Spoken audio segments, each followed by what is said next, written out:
Second down and 10 after the incompletion. Nickel goes left side this time. Gatling makes a catch, and Gatling is gone. Touchdown, Milton. Again, that's just getting a playmaker the ball in space. That's the name of the game. Pass to Mason. He gets to the outside, and he may go to the house. One man to beat. He's in. Touchdown. St. Edward, 34 yards. The defense will get soft. They'll come up on you, and then you can throw over top. But we just got to stay patient, young quarterbacks, and he'll learn that. He's just a freshman. Little pass again, and another pick. This one picked off by Bryson Banks, and he is in. Touchdown, Buford. Scott Galetti and Brandon Dowdy here in Canton, Ohio at Tom Benson Hall of Fame Stadium. You see the score. 34-20 in favor of Christian Brothers over Milton. Christian Brothers out of St. Louis, Missouri. The Missouri Class 6 champions of last year. Only loss to East St. Louis in the opener, 48-44. We'll see them tomorrow night in the finale of this event.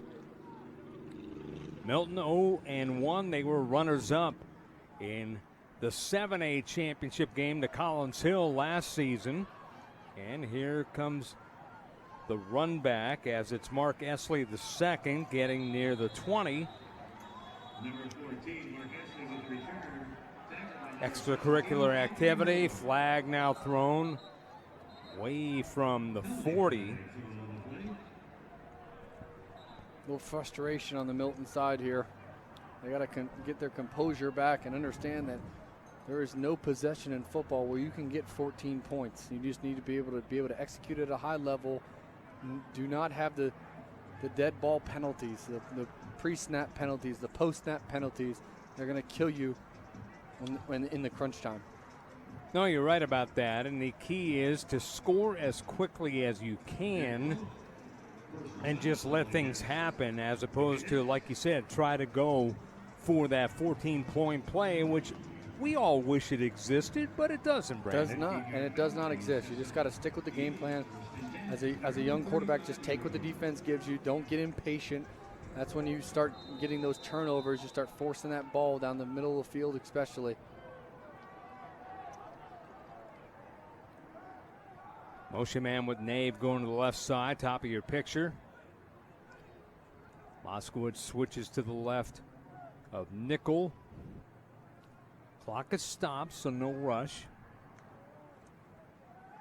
Play action to Moskowitz. The pass right side to Esley. He catches it down the right sideline. Tried to make a move and slipped down, but he thought that he was open enough to go downfield for 6. Wow. And he ended up with a big-time reception. Dorian DuBose on the coverage, credited with the tackle. But what a route by Esley, and that's one of the things that he can do. Yeah, great route, great combination. All they did is try to bracket. They tried to pass off 1 and 2 on the outside and versus the cover 4 defense.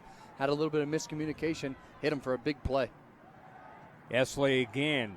This one, like last week when we were doing the Freedom Bowl in Milton, Georgia, what you talked about and said many, many times, Brandon, that's almost like a run play. You just get a little pass on the right and let the guy who has the move and speed make some moves in speed. Yeah, out in space. Get your playmakers out in space. That's what the game of football is all about. Something to watch out here is Gatling is one-on-one on the outside to the top of the screen here. Maybe a little double move, maybe a shot to him. That's a good point. Careful. Well, he's looking that way, and he gets him on a slant, and he gets him right on cue. The catch was made at the 10, and he's down to the 7. Man, Nostradamus, you called that one. Yeah. I just saw him single coverage out there.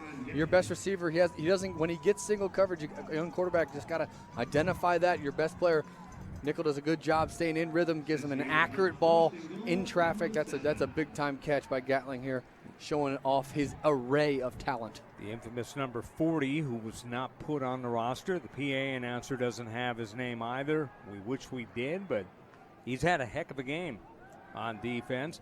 Little flip in the end zone. That is too high to handle for Ryan G. Took a shot there. Great decision by Nickel. That is a senior level decision right there. he was going to say that you were going to catch this ball or nobody was going to catch the ball. My philosophy in the tight zone is check down or touchdown. When anything else does not matter here. We need to protect the football and make sure that our guys are coming away with it and we have the ball to end this series. This is the best case scenario, though. They've gotten downfield in a couple of plays. They need to get it in for it to work even better, but down 2 scores are doing what they need to do, and there's Gatling into the end zone. Touchdown, 7 yards. DeBron Gatling from Luke Nickel. Second touchdown of the game and season for Gatling. Great patience right there by Gatling, not coming off the ball real strong, just kind of slow plays the outside. Nickel does a good job. He's making an accurate throw, a little too much soft coverage there by Christian Brothers, and they paid for it. Big score by Milton, and score fast. That is huge. Moda in to kick the extra point.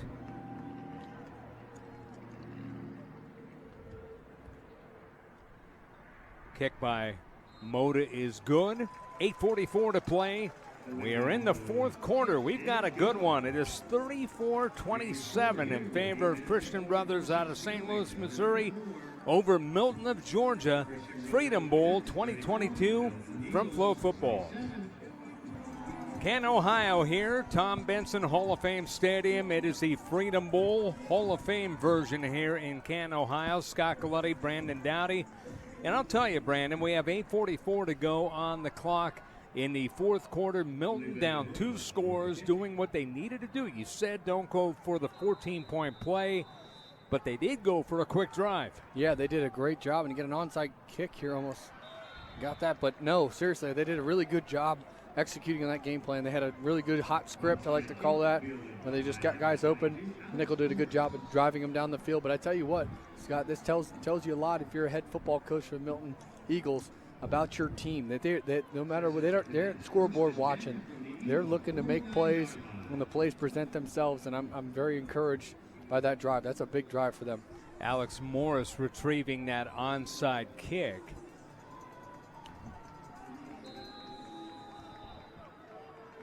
So 8:42 to go. Good field position for Christian Brothers at the 49 of Milton. Back out of quarterback now, Jason Wiley, who has a stronger arm, quick release, and can also fly. Speaking of flying, there's a guy who can fly, Dylan Van, and Van will gain about 13 on that play, and that will move the chains. That's an advantage of running the RPOs. These linebackers are just a little bit hesitant to their holes, their gap scheme, because they're so worried about the threat on the outside. Van on the quick snap. Van gets a seam, and Van will get 6. Touchdown, Christian Brothers. 36 yards, Dylan Van. And you talk about a quick drive. How about a couple of plays? Wow, what a hole. What a hole by this offensive line. They do a great job just running the repeat call 2 plays in a row. Look at this hole that just I could have ran through that one. Makes the safety miss. Anytime you can get a running back on a third-level player, a safety, a corner, they have to make those guys miss. That's what they're born to do. And he did a good job there and getting downfield. Big score for Christian Brothers. What a answer. And the kick by Sonny Casey is good. Kick is good, 41-27. Christian Brothers over Milton. 8:20 to go in the 4th. Freedom Bowl 2022 from Canton, Ohio on Flow Football. Cave already 34 yards rushing, averaging 5.5. Go over the top. And he is going to go over the top. Left side for Jones. He's got it at the 10, and Jones inside the 5. They have 3rd and goal at the 7. They'd love to force a field goal here. Here's Cave, Galetti, bulldozing forward, stays on his feet, and he's in. Touchdown, New Mexico Highlands, individual effort to Vita Galetti. Here's Cave rolling out. He's going to throw it high in the air towards the end zone. He's got him. Touchdown! He got him. To Neil Nichols. Touchdown, New Mexico Highlands with 1:08 to play. So now Highlands has the ball here in the second half. Joey Cave out there. Cave rolls out. He's being pressured, gets by the pressure, flips it right sideline. A double pump, and is it a catch? I think it's going to be a grab, as it is, as that's going to be at the 38. Beautifully done by Tennille Nichols. Did a tightrope act and a balancing act at the same time.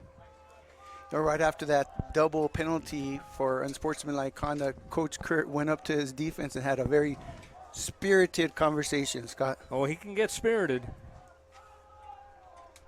A good old-fashioned checkup from the neck up. Here's the handoff to the right side and trying to break toward the middle, guarding the ball, getting inside the 35 and still on his feet. That is a hard-nosed run and a very, very good one by Maurice Newton. Listed as a wide receiver, but because of the situation, the 5'9", 165 junior out of Fort Lauderdale, Florida, playing as a running back. All hands on deck. This is week 6. He's a lot in of the banged up backfield. players. A lot of banged up players. Not too many that are injured, but a lot of banged up players.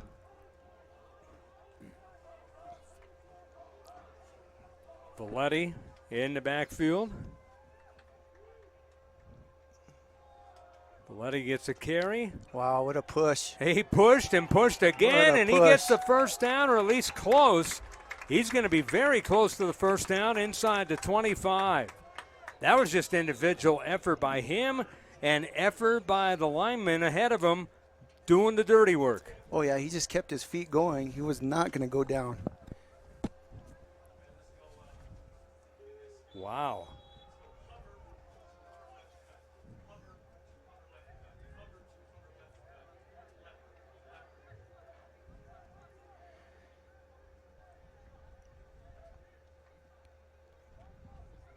Second down and 1 after the gain of 9. Shadron showing too deep coverage. Looks like they jumped. Straight ahead run, and Galetti will have the first down. It seems like when New Mexico Highlands has their offense going on even footing and have decent to good field position, they're very, very patient. Completely different team from week 1, right? Right. And that's a tribute to their coaching. They've done a great job over here.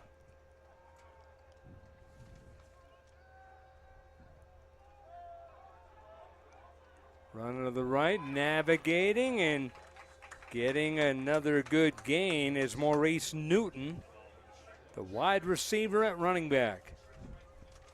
Looking pretty comfortable at running back right now. He's a shifty guy, isn't he? Well, shifty with speed because he's got that wide receiver speed as well. Yep. Second and 5. I'd like to see a flag route here. Saw the entire backfield looking over to the right. Earlier in the game, we had the quarterback Cave looking to the sideline. They snapped the ball to Galetti. It's Cave on the option. He keeps it on the quarterback option and gets to the 10-yard line. That'll be a first down. Terrific decision making by Joey Cave. First and goal at the 9. Yeah, he looks very, very poised. Not rushing anything. Very into the offense and what they want to get done.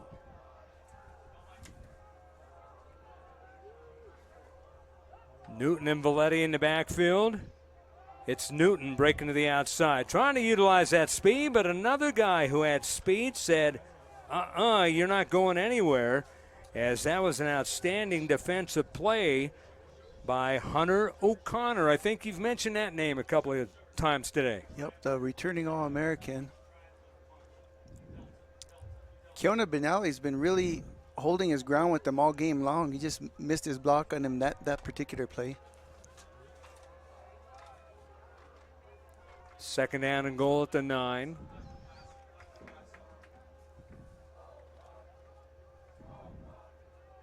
Galetti now is the lone setback. Motion man is Jones, and it's going to be procedure. Yep. Looked like it. Procedure is going to be the call. Tough break there, as that is called on Triel Griego, the freshman listed as a quarterback out of Farmington High School in Farmington, New Mexico.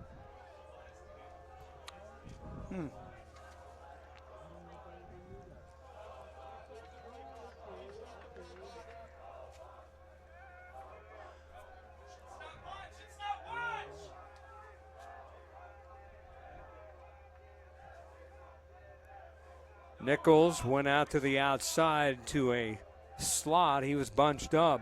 Here's Cave. Cave looking. Cave running. He's trying to get away from everybody. He does. He is at the 5, and he gets down to the 4. He ran out of real estate before he was finally brought down. That was a good touchdown-saving tackle by Omar Ali. Came in with 15 tackles out of Las Vegas, Nevada. 6'1", 195 junior. But Joey Cave, again, making a lot out of nothing. He did, didn't he? And Ali actually is another guy who's a transplant from San Diego. He's had an excellent season, talking to Coach Sassy.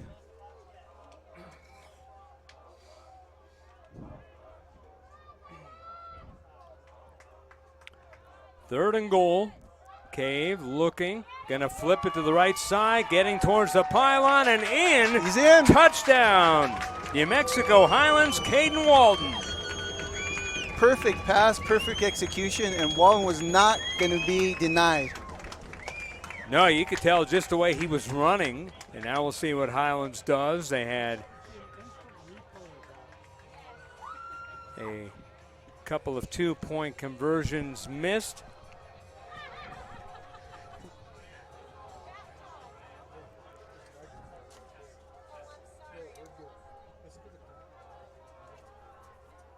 Huddling like they're going for it. They are going for it. Cave gets the pitch to Valetti, who is going to be hit, and he's not going to go forward.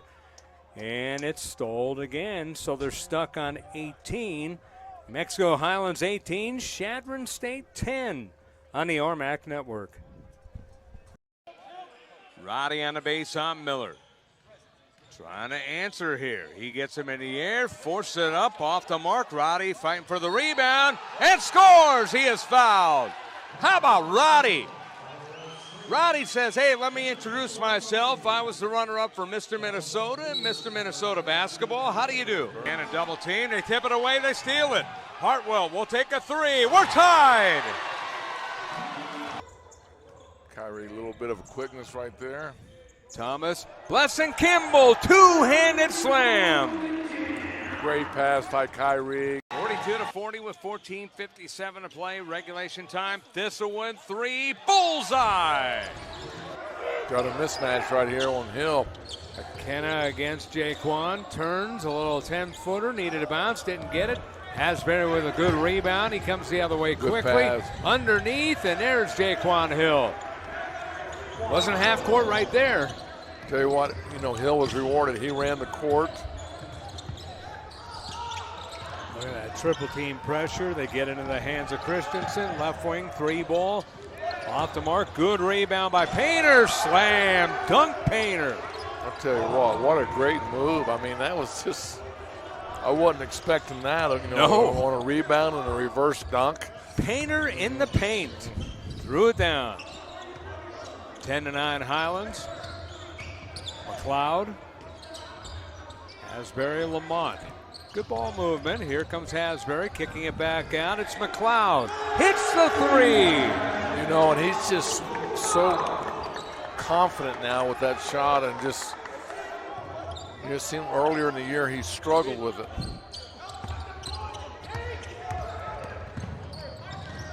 Lamont, 22% coming in, made his 10th on the year. And Christensen coming in, made that one. Nobody Christensen averaging 10 off the bench. Nobody contested him on that. It's just too easy. I mean, you shouldn't go coast to coast. Dawson out of Plant City, Florida. Pearl River Community College after going to Plant City High School. Lamont, step back three, off the mark. Avila got the rebound. Here he comes quickly. Ball will hit the three-pointer to open up the game. Back to Avila. Avila can sky, can he? He got Yes. that last rebound. Three ball outside, and that is an air ball. Now they got numbers here. Painter missed it. Here comes Hill, and the layup is missed by Lamont. Ball with the ball now. Look out. Yeah, look out is right, and a block, and Ezzy Dawson thought he got the ball, but apparently he got some body, and he gets a personal foul. And we'll have free throws coming for Westminster. Get a look at it here. Get a look at Dawson. Ooh, hard to tell if he got any body there. Foul shot is up and good. Kyrie Thomas making his first appearance out of Denver, Colorado. The seniors, Cedar High School, Otero College. Also in Kennard Richardson, second in the conference in scoring, 16.5 points, coming off the bench. Well, that's point production we're going to see real quick. Right. Don't know why they're coming off the bench, but I mean, you look at Juliana Aragon for the women's team.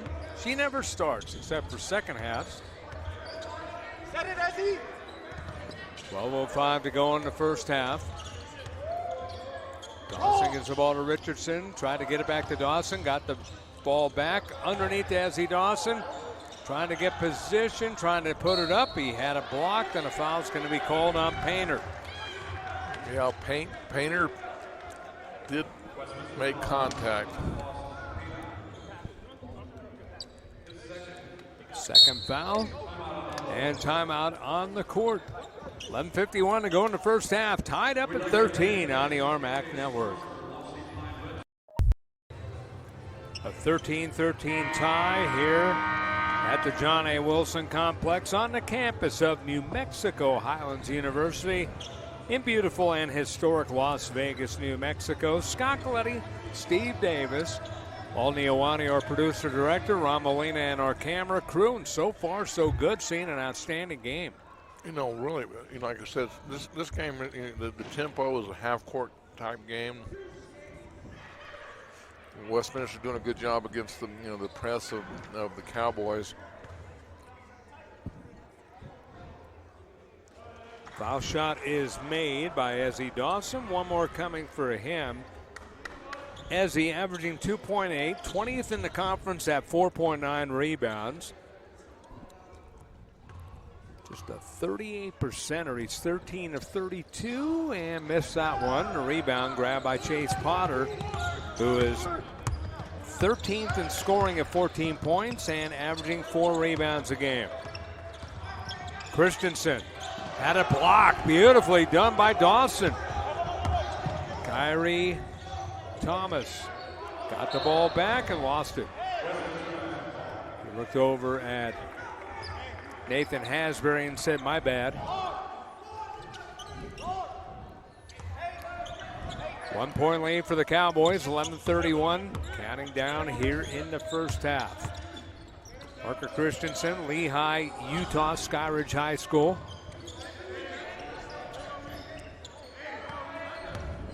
Sam Martin out of Houston, Texas, Burleson High School, Valdosta State, and University of Missouri, Kansas City transfer. And the bucket went down, 15-14 Griffins. Tell you what, great move by Martin right there. And again, poor defense on Highlands' side, but a great move by him. Sam Martin averaging 2.5. Kick out, it comes out. Jaquan Hill, left wing, 3-ball, up and good by Kennard Richardson. Richardson, 33%er coming in. Well, we knew when he come off the bench, he's going to have point production. hits a big three to extend the lead by 2. Steele taken right back. Kyrie thought that he had it as Kyrie Thomas had it. Here's Christensen kicking it. Little runner in the lane, a little too strong by Sam Martin. The rebound blocked. Goaltend is going to be called against Desi Dawson. Well, I don't know if that ball would have gone in.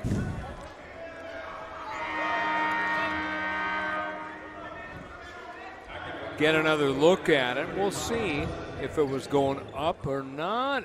Hard to tell, Steve. That was very hard to tell. That was a pick'em. Well, no, it was Jonah El Farrar. No pick'em. It was Got it.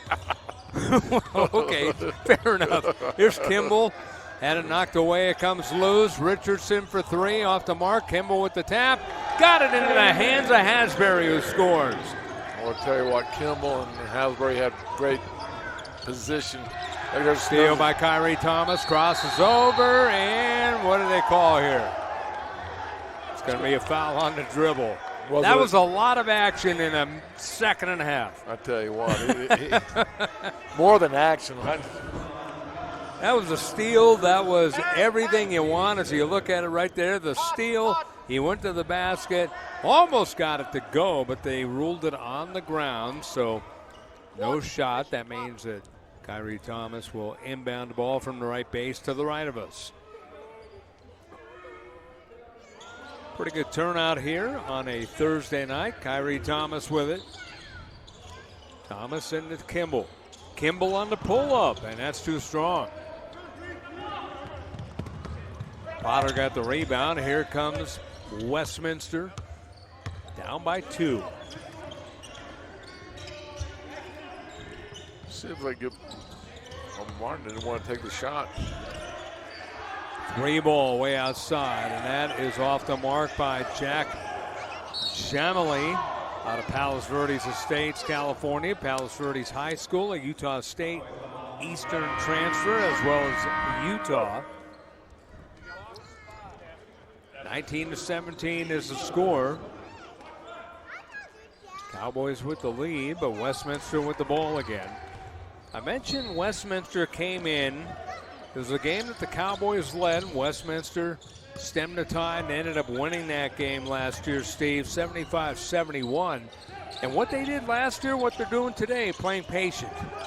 You know, they're playing great defense. I mean, they're really playing great half-court defense and, you know, just really doing a good job of playing half-court offense on both teams. I mean, that's why it's 19-17. Thomas pulls up. Hasbury in the corner and cans the 3. Well, I was with him this afternoon, and he was showing me how good he could hit threes, and now he's a gamer. He can do it in the game. Well, he came in 38%. He was just 7 of 18, and Hasbury 1 of 1 today, 8 of 19. Steals it now. Hasbury on the drive, lays it up a little too strong. Potter with the rebound. And right back at you, Westminster down 22-17. 8:21 to go in the first half. The big guy, Simon Akena, had it outside. Down the right wing, Avila. Avila on the pull-up for 3. He got it. Great shot right there. Great pick. The graduate out of Petal, Mississippi. Put the pedal to the metal. He did. Again, you're talking about Oregon State want to come back and negate those runs they just gave up. Unearned runs, no less. On the ground could be 2. Spanier goes to Council, goes over the first, and they get the double play. As easy as 6-4-3. Spanier to Council to Niels. Now they have the top of the order with Rowdy Jordan, Cameron James, and Tanner Allen. Well, certainly worth the replay. You can't fault Jim Schlossnagel for doing it. And there's a blast to left center field. That's it. Well, Wolf going back. Wow. It's out of here. Rowdy Jordan gets rowdy again. And it's 2-1 TCU. Great job. Now he's still sitting in that 9 spot in this order. Now, how amazing is that when you're sitting there building a lineup? You got a freshman in your 9-hole. And he does drills that. It again. Deep to left. Make it a 3rd. Home run.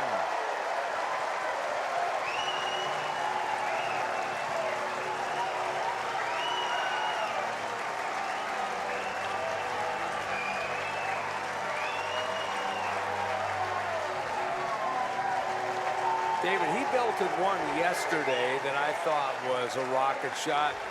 That one might have even surpassed it. That was a missile. That was incredible. Back here at the Sanderson Ford College Baseball Classic. Monday morning, an outstanding crowd again for Oregon State as we get ready for the bottom of the first inning. Minnesota in the field. Weber Niels is at first. Brady Council at second. Ike Mazenga, the shortstop. Jake Perry, the third baseman. Boston Marilla in left. Brady Jergella in center. And Chris Hokinson is in right. Sam Hunt is behind home plate, and Thomas Gross is on the mound. The lineup for Oregon State: Travis Bazzana, second baseman. Mike McDowell, center fielder. Mason Guerra, first baseman, bats third. The cleanup man is Brady Casper. Right fielder. So you look at it. Hainline, the shortstop. Turley, DH. Macias in left.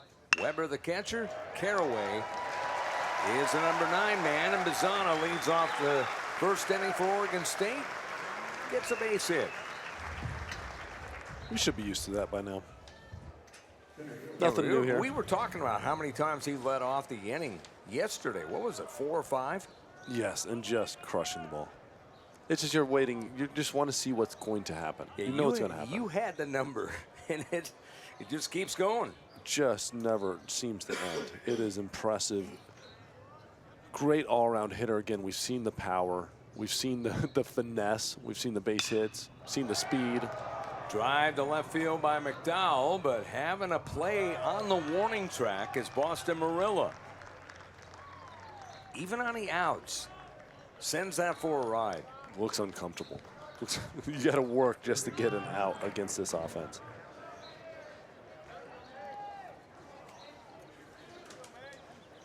John Anderson, 43rd year as the head coach of Minnesota.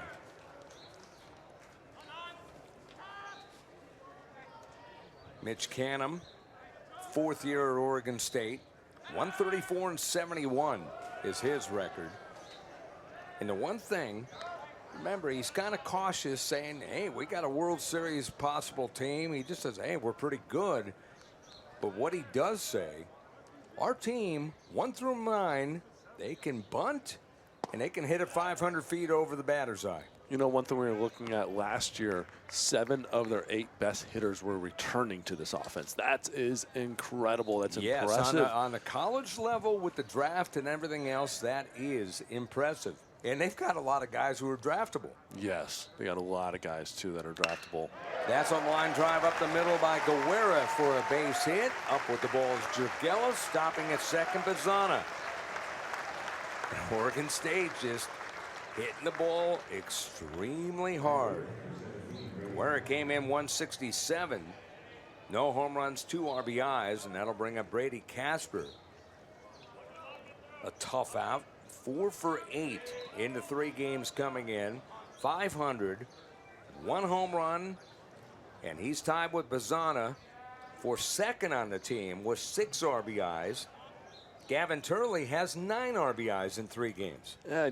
Turley, though, picked up a lot of them yesterday. Yes, he did. Yes, he did. He might have picked up almost all those yesterday with the 2 home runs. With Casper, he's got a triple, a double, the home run. He's kind of done everything already. And this is a big spot already, first inning. We're talking about Thomas Gross, the starter for Minnesota. We already saw him in the tournament against Cal State Bakersfield. Came in, and that was that back and forth game, you know, where Minnesota is just looking for somebody that can close the door. Remington came in, gave up a couple runs. Clausen came in, gave up a couple runs. And then Gross came in, faced 6 batters, sat them all down through the 11th and 12th inning. Yeah, he ended up getting the win. Got the win. Minnesota scored that run in the 12th. They were just looking for somebody that can shut down Bakersfield's offense that one time, because Minnesota kept scoring. Jumped out ahead 3-0. Bakersfield came back tied at 3-3. And then Minnesota kept putting runs on the board, but the bullpen couldn't hold them. Down over the right side, that's a base hit. Bazana round the bend. He will score. 1-0 Oregon State. Base hit for Brady Casper. RBI number 7. Right in the hole between second and first. No play there. The first baseman might have been able to make a move for it, but he went straight back to the bag, hoping the second baseman was a little closer. Good arm there by Hokanson in right field, firing it into third base. I thought that was an interesting throw considering there was a back runner. But, man, he made a throw right on the money at third base. The back runner, Casper, who had the base hit, never even thought about moving to second. Here we go again with Oregon State. 4 batters, 3 hits, and a run. Almost on cue. It's nonstop. You know, it was interesting the last time they played. You know, they scored a lot early. Oregon State scored a lot early. You know, in that basically in that third inning, they scored a ton of runs that third inning, 5 runs that third inning, and it happened quick like this: home run, double, base hit, home run. This offense just, when they get going, it doesn't seem to end. You know, it doesn't feel like there's a base hit and then an out and then another out and then maybe a walk, then an out. They get going when somebody steps up, gets a hit. It's just like the next man up, next man up. Hainline, 125. He's 1 for 8, but he's got a home run and 2 RBIs.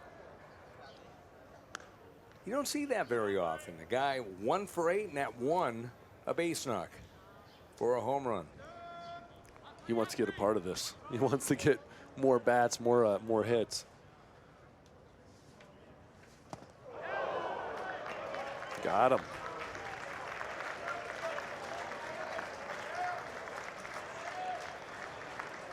And again, the Oregon State fans cheer absolutely everything. Those little rumblings, I don't think they were happy about Hainline getting hit.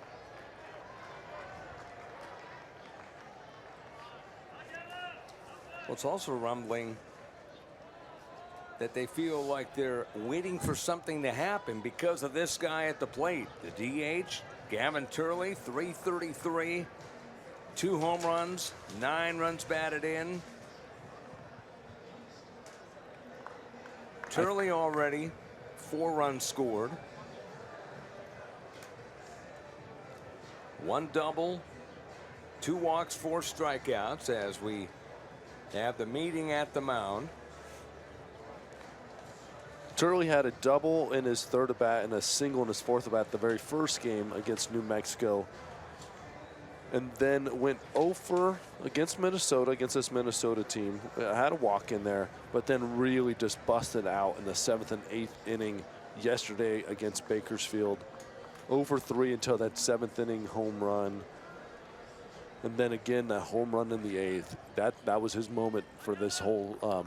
His moment, and it's like, oh, wake up time, because we saw him do that from the first game last year as a freshman. Yes, he busted out those last couple of bats. Ty McDevitt was the mound visit there. His first pitch to Turley, a strike, and you hear the crowd. I don't think they liked it. It was a good pitch, though. Ooh. That goes all the way to the backstop, and Guerra will score on the wild pitch. 2-0 Oregon State. Gross pulling that. He missed the Sanderson Ford sign. Saved Sanderson Ford another $50, but pulled it really bad. 1 strike on the count, so he was trying to get him to swing at something away, trying to make sure to get something away from the bat. Tried a little too hard. 2-0 our score. Wild pitch scoring Mason Guerra. Again, try to limit the damage here. This is really tough, especially 2 guys in scoring position now without the force out. Try to do what you can to limit this. Good off speed there. So Turley on the punch out.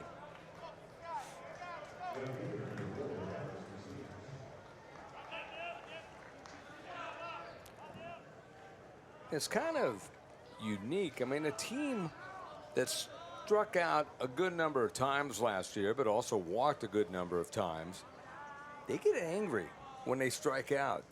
And watch out the next time they come up to the plate. I like it. Take it personal. Don't strike out and just be okay with it.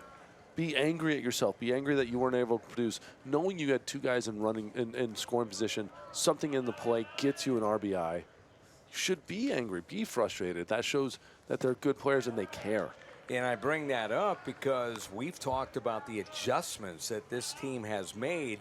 Second time around, they're up at the plate with a different approach than the first time. Yes, absolutely. Every time they come to the plate, it almost looks like it's a different approach. And they bend and flow with the pitcher and what they need to do that inning. Right. And they see what the pitcher's throwing, see how they're attacking them, see how the pitcher's trying to adjust, and they make a quick adjustment right to that. It's almost like a football team that first half, second half. They come out their That's second a great time analogy through. because that's exactly what it's like. They're watching the game the first half, and then they come out that second bat and just attack. Council on the charge will put out Dallas Macias, who was 1 for 1 coming in. Oregon State gets on the board. They get a couple of runs, and we go to the second. 2-0 Oregon State over Minnesota on Flow Baseball. Tommy trying to bat at it. McIntosh gets a loose puck. Left point, shoots,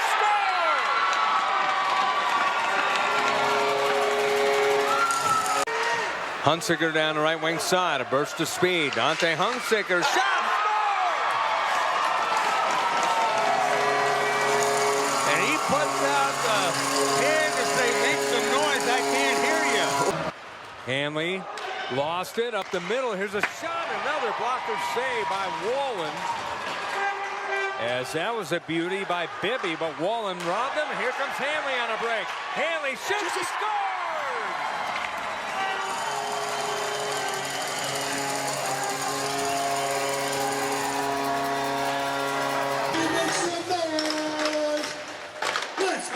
So we are ready to go as the PA announcer Lee Marion getting the fans up. Here's a long shot by Cutler, deflected wide by the keeper. Goes along the near side boards on Nala, and Nala shoots it in the right corner. And it's chased down and retrieved by Texas. Now along the near side is Jones. Jones bumped against the boards. You can feel it and hear it at the same time. Miskansoff played it on the far side, played right back by the Ice Wolves, Gregorin. And now here comes Texas the other way. Shot behind the net. Chasing it down there was Forey, trying to pin his man. Gregorin comes over to help out as well for the Ice Wolves, and he digs out the puck. Gregorin, an errant pass on the far side, kept in by Griffin. Shot and a save with the glove by Jackson Washburn. Again, Jackson Washburn, a third star from the NA3HL for last week's play. But it's turnovers like that in your own end that the Ice Wolves have got to try and avoid. You talked about that on the on-camera open. They cannot turn over the puck, especially in their own zone. And luckily for Washburn, he was able to make the save. Luckily for the Ice Wolves. Yeah, that's right. It was a relatively easy save. He had nobody in front of him, and it came right at his glove side. But, yeah, try and keep those mistakes to a minimum for certain. Scoreboard at the right side having some issues. Here's the puck down the middle. Here's Gutler across the line, and he couldn't get a shot off. One of the team captains, and we come the other way for Texas. Here's a long shot by Jones. That went behind the net along the near side. Gutler tried to keep it out, and here's Deitch keeping it in. His shot towards the net. Ice Wolves play, and they'll get it along the near side. One thing that the Ice Wolves have learned, even though they have a goal, is the fact that this Texas team does not give them a lot of space. Much like the Ice Wolves don't give opponents space. And you can see in the shots on goal, the Ice Wolves being outshot 9-5, they're not used to that, especially in this building. That's true, but If I'm New Mexico, I look at that first period as basically a win. Yes, absolutely. That's a great point. People will look at the stats and think, Glenn Rosales, why are you saying that? But you are absolutely dead on. They established that they were not intimidated. They came out, they gave as good as they got, maybe even gave a little better. They had several really good scoring chances. Not all of them came to fruition, but they got that one to squeeze through. I think they got to be brimming with confidence coming into the second period. Patrick Garvey out on defense for Texas, along with Griffin at the far side. And now the puck taken by the Ice Wolves. They'll play it down the right wing. Chasing it down with Sudo. Sudo has really come on offensively for the Ice Wolves the past few weeks. Puck sent in the left corner. Hunsiker is out there now for the Ice Wolves as well, as they got their big line out there with Weitzel, Hunsiker, and the puck behind the net is taken by Hanley. Now shot down ice, chase down. Here comes Wenner. Wenner shot it through the crease along the near side boards, taken by the Ice Wolves. Weitzel tries to keep it into Wenner and does. Now Hunsiker in the left corner. Hunsiker against Catalano. Hunsiker fell down. It goes in the right corner. Chased down by Malzone for Texas. Weitzel pinches his man. Kept in by Anala. Anala behind the net. It's Weitzel. Weitzel chasing it down in the corner again. Weitzel pinned against the boards. It's loose. Hanley couldn't keep it in. It's cleared down ice. No icing will be the call as it's collected by Anala. Cooper Anala out of Proctor, Minnesota, down the middle, down the right wing side, into Texas zone. Now behind the net, center, loose puck in front, chopped at, and the Ice Wolves couldn't get a good clean look at it. What an effort from Anala, coming that, carrying the puck from one end to the other and creating a significant opportunity there. Anala has it again, shoots, and that's wide. Behind the net, the Ice Wolves center, and unable to get a good shot was Butler in front. One of the players loses their stick. In front, shot, they score! Wyatt Meineheim. 2-1 Ice Wolves.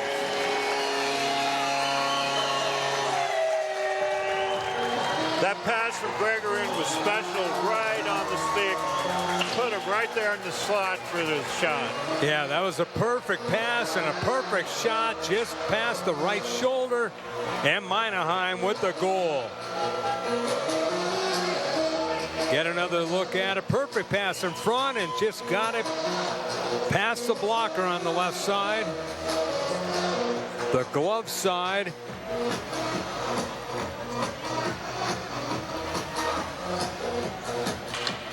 So 2-1 is the score. For the 3 AHL games, it's Chuck a Wolf, not Chuck a Puck. So they put out the little cushy wolves and get them thrown out. One just came flying, and one of the skaters comes out to get it. So you look at Chad Bailey, the head coach of Texas. Alex Gilbert, acting head coach here tonight for New Mexico. But 2-1 is the score. Wyatt Meineheim is second. From Callahan, Butler is fourth assist, and Evan Scholl at 3:45. Number 21, Wyatt Meineheim. Assisted by number 77, Callahan. Here's a shot in front. They score again.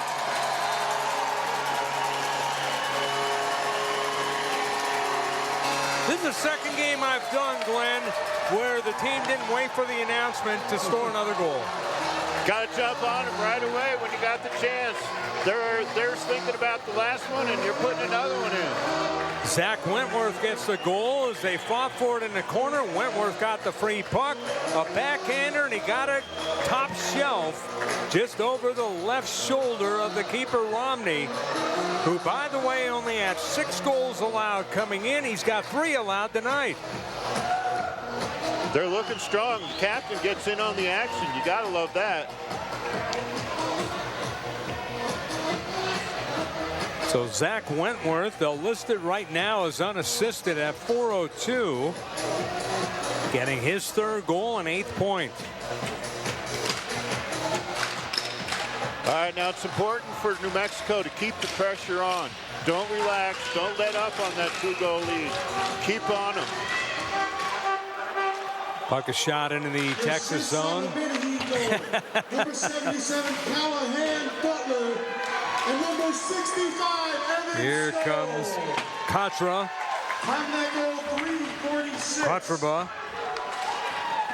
number 21. Centered out in front. A shot goes whistling wide. Zach Wentworth. Wentworth, the goal, is 3rd of the year. Sudo now gets it, 2-on-2. They come down the right side. Here comes the pass to Bryant. Bryant pinned against the boards.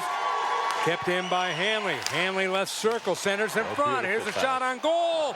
And that one will be just tipped over the net. The rebound in front. And that is going to be a big hit by one of the Texas players.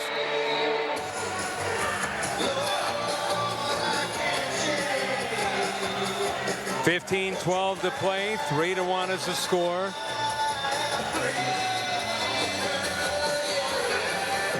See if we get penalties coming up here. Looks like Bryant is going to go off for the Ice Wolves.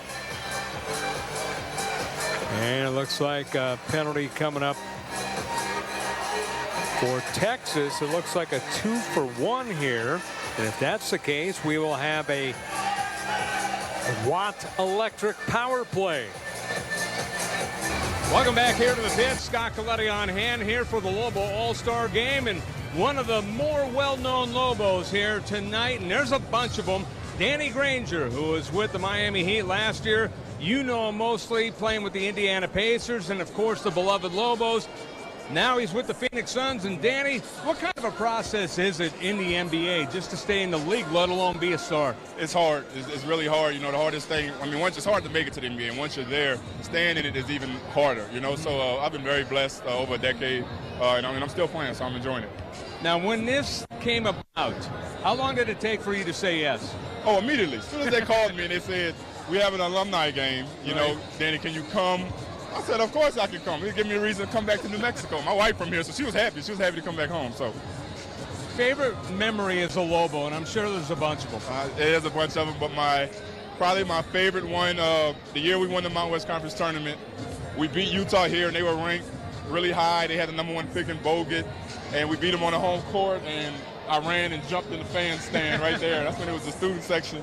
And our jerseys was covered in red and pink because all the ink had bled all over the place. It was a wonderful experience. What kind of an experience has the first half been for you? It's been fun. It's good, honestly, just to play with a bunch of guys I've never played with. You know, we all know of each other, but we never actually played with each other. So that was a lot of fun just to be able to play with these guys. And finally, people want to know about the rehab. How have you come injury-wise, and what's in store for Phoenix? Yes, I've gotten better. My knee has gotten a lot better. You know, injuries happen. I played a long career, a lot of mileage, but I have gotten better. And this year, you know, in Phoenix we have a young team, but it's a very promising team. A lot of very young talent, and we'll be very good. Well, Danny, thank you very much for joining us. Enjoy the second half. Thank you very much. Thanks for having me. And that's former Lobo great Danny Granger. Let's send it back to Adam and Charles Ashley.